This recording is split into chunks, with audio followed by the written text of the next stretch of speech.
இந்த பாஸ்டர்ஸ் எல்லாரும் அவங்க சர்ச்சில் சொல்கிற ஒரு பொதுவான விஷயம் என்னென்னா, இயேசுவை எல்லாரும் ஏற்றுக்கணும், எல்லாரும் இயேசுனுடைய பிள்ளையாக மாறணும், இதுக்கு நீங்கள் எல்லாரும் போய் ஊழியம் செய்யணும், ஜெபிக்கணும், தொடர்ந்து நீங்கள் ஆண்டவருடைய சமூகத்தில் வேலை செஞ்சாதான் இது நடக்கும், இந்த பட்டணமே இயேசுக்காக மாறணும், தமிழ்நாடு இயேசுக்கே, கேரளா இயேசுக்கே, தில்லி இயேசுக்கே, இந்தியா இயேசுக்கே, இப்படி நிறைய பாஸ்டர்ஸ் சொல்கிறத நம்மளால் பார்க்க முடியும். நான் பார்த்துருக்குறேன்.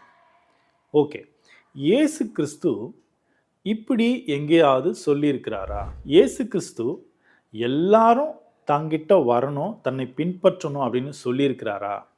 இந்த ஒரு கேள்வியோட நாம் வேதத்துக்குள்ளே தேடி பார்த்தோம் அப்படின்னா, இயேசு கிறிஸ்துவே எல்லாரும் தன்னை பின்பற்றி வர்றத விரும்பலை. என்ன பிரதர் இப்படி சொல்கிறீங்க? ஆமாம், இயேசு கிறிஸ்து எல்லாரும் தன்னை பின்பற்றி வர்றத அவர் விரும்பாததுனால தான் அவர் ஒரு இடத்துல, ஒருவன் என்னை பின்பற்றி வர விரும்பினால், எல்லாரும் தன்னை பின்பற்றி வர்றத இயேசு கிறிஸ்து விரும்பலை. அதனால தான் ஃபஸ்ட்டு ஒரு கண்டிஷனை தாண்டி வரணும். அந்த ஃபஸ்ட்டு கண்டிஷன்லேயே 99.99 பேர் என்ன ஆகிடுவாங்கன்னா கீழே விழுந்துருவாங்க. அந்த கண்டிஷனை தாண்டவே முடியாது.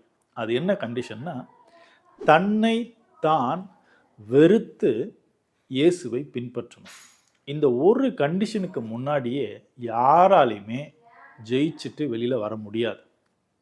பிகாஸ் தன்னை தான் வெறுக்கிறது அப்படிங்கிறது ரொம்ப ரொம்ப கடினமான ஒரு விஷயம். அதை யாரும் அவ்வளவு சுலபத்தில் செய்ய முடியாது. இயேசு கிறிஸ்து கூட இருந்த சீஷர்களே இதை ஃபஸ்ட்டு ஆரம்பத்தில் அவங்க செய்யலை, அவங்களால செய்ய முடியல.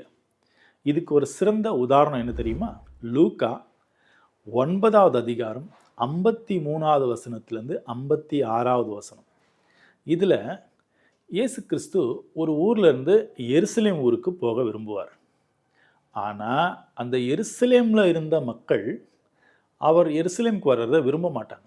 அதாவது அங்கே மக்கள் அப்படின்னு சொல்கிறது அந்த எருசலேமில் இருக்கக்கூடிய அதிகாரத்தில் இருக்கக்கூடிய சதுசேயர், பரிசேயர், ஆசாரியர்கள், இவங்க மாதிரி ஆட்கள். அப்போது இந்த விஷயத்தை இயேசு கிறிஸ்துவனுடைய சீஷர்கள் கேள்விப்பட்ட உடனே அவங்களுக்கு பயங்கர கோபம் வந்துடும். அது எப்படி? நாங்கள் இயேசு கிறிஸ்துலாம் வரும்போது எங்களை உள்ளே விட மாட்டிங்களா அப்படின்ற மாதிரி கோபம் வந்து இயேசு கிறிஸ்துக்கிட்டே போய் கேட்பாங்க, போதகரே, எலியா வானத்திலிருந்து நெருப்பை வர வச்ச மாதிரி நாங்கள் வானத்திலேருந்து நெருப்பை வர வச்சு இவங்களை அழிக்கிறதுக்கு உமக்கு சித்தமா அப்படின்னு கேட்ட உடனே இயேசு அவங்கள அதட்டுவார். நீங்கள் எப்படிப்பட்ட ஆவியோடு இருக்கிறீங்கன்னு உங்களுக்கு தெரியலை அப்படின்னு சொல்லி அவங்கள கடினமாக கடிஞ்சுக்குவார். அப்போது ஏன் இயேசுடைய சீஷர்கள் இந்த மாதிரியான ஒரு மனநிலைமையில் இருந்தாங்க அப்படின்னா, தன்னை தான் வெறுக்காதவங்க தான் என்ன பண்ணுவாங்கன்னு கேட்டிங்கன்னா, இந்த மாதிரி மனநிலைமையில் இருப்பாங்க. அதாவது என்னை ஏற்றுக்கலையா அப்போ உனக்கு மரணம் தான். இன்றைக்கி இருக்கிற போதகர்கள் போதிக்கிறத பார்த்துருப்பீங்களா? இயேசுவை ஏற்றுக்கலையா நீ நரகம் தான். அப்போ ஒருத்தர் இயேசுவை ஏற்றுக்காமல் நரகத்துக்கு போகிறதுக்காக இயேசு வந்து உயிரை கொடுத்தாரு. அப்போ அதுக்கு பின்னாடி இருக்கக்கூடிய ரகசியங்களை தெரிஞ்சுக்கணும். அதே அதிகாரத்தில் அந்த வசனங்களை தொடர்ந்து படிக்கும்போது சொல்லுவார், மனுஷகுமாரன் ஜீவனை அழிக்கிறதுக்கு வரல, எல்லாருக்கும் ஜீவனை கொடுக்கறதுக்கு தான் வந்தார் அப்படின்னு சொல்லி ஒரு போதனை அந்த இடத்துல சொல்லுவார். அப்போது இயேசுவை ஒருத்தர் பின்பற்றணும் அப்படின்னா அவங்க தன்னைத்தான் வெறுக்கணும் அப்படிங்கிற அந்த முதல் க்ரைட்டீரியா, முதல் கண்டிஷனை எப்படி ஃபுல்ஃபில் பண்ணுவாங்க? இந்த 12 சீஷர்களும் அந்த 3 வருஷத்தில் இந்த க்ரைட்டீரியாக்குள்ளே போகவே முடியல அவங்களால. இன்ஃபேக்ட் இயேசுவை கெத்சமனே தோட்டத்தில் அரெஸ்ட் பண்ணி கூட்டிகிட்டு போகும்போது அவர் கூட இருந்த 11 பேரும் துண்டக்கானும் துணியக்கானும் விட்டுட்டு ஓடினாங்க. அதில் ஒரு சீஷன் அவன் மேலே போட்டிருந்த அந்த ஷாலை கூட விட்டுட்டு நிர்வாணமாய் ஓடினான் அப்படின்னு யோவானில் ஒரு வசனம் இருக்கும். அப்போ ஏன் எல்லாம் விட்டுட்டு ஓடுறாங்க? தன்னைத்தான் வெறுத்திருந்தா தனக்கு என்ன ஆனாலும் பரவாயில்ல, இந்த இயேசுக்காக நான் நிற்கிறேன் அப்படின்னு நின்றுப்பாங்க. பட் அவங்களால நிற்க முடியல. அந்த பிரச்சனையை அந்த ரோமர்களுடைய அதிகாரத்தில் இருந்தவங்க, பிரதான ஆசாரியர்களுடைய சேவகர்கள், போர் சேவகர்கள், இவங்களை பார்க்கும்போது இவங்களால வரக்கூடிய பிரச்சனைகளை பார்க்கும்போது அரெஸ்ட் பண்ணிடுவாங்க, ஜெயிலில் போட்டுருவாங்க, அடிப்பாங்க, துன்புறுத்துவாங்கன்னு இதெல்லாம் பார்க்கும்போது இயேசுவையே விட்டுட்டு ஓடுறதுக்கு தயாராகிட்டாங்க. பிகாஸ் அவங்க எல்லாரும் தன்னைத்தான் நேசித்தாங்க. இதே சீஷர்கள் இயேசு உயிர்த்தெழுந்து வந்து அவர் கரெக்டாக 50வது நாள் மேலே ஏறி போகும்போது இவங்க எல்லாருக்கும் பரிசுத்த ஆவி கிடச்சிது. அந்த பரிசுத்த ஆவி கிடைச்சதுக்கப்புறம் இவங்க எல்லாரும் உண்மையாகவே தன்னைத்தான் வெறுத்து இயேசுவை முழு மனசோட ஃபாலோ பண்ணுற நபர்களாக மாறினாங்க. அவங்களுக்குள்ள எந்த சுயநலமும் அந்த காலத்துக்கு அப்புறம் இல்லை. அப்போ இயேசுவை ஒருத்தர் ஏற்றுக்கொள்ளணும் அப்படின்னா முதல் கிரைட்டீரியா அவர் தன்னைத்தான் வெறுக்கணும்.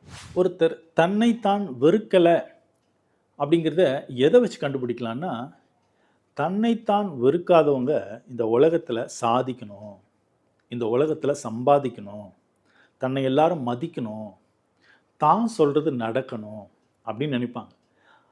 என்னை யாராவது திட்டாங்க அப்படின்னா நான் ஏன் பதிலுக்கு திட்டுறேன், நான் ஏன் எதிர்த்து நிற்கிறேன் அப்படின்னா ஐ லவ் மை செல்ஃப், என்னை நான் நேசிக்கிறேன்.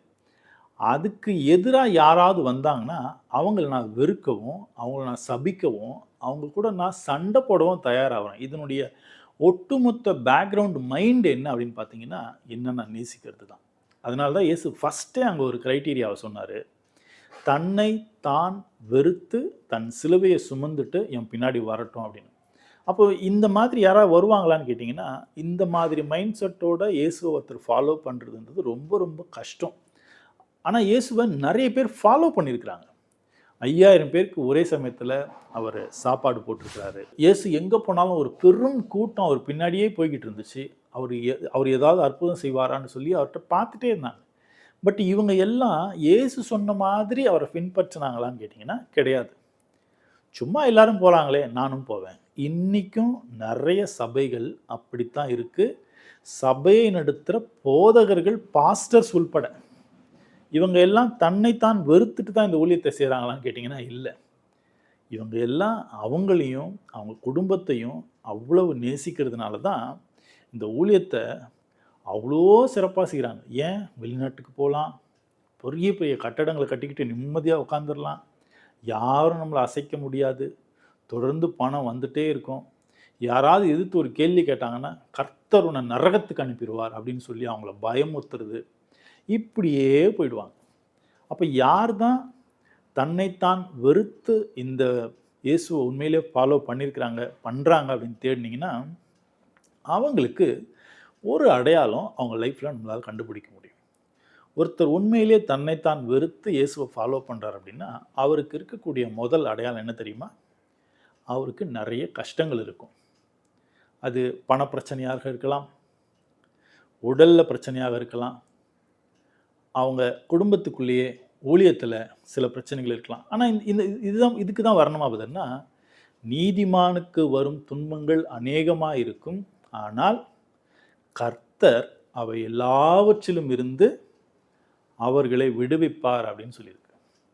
அப்போ நம்ம நல்லா புரிஞ்சுக்கணும், நீதிமானுக்கு எவ்வளவு துன்பம் வந்தாலும், நீதிமானுக்கு எவ்வளவு துன்பங்கள் வந்தாலும் கர்த்தர் கூட இருந்து விடுவிப்பார்.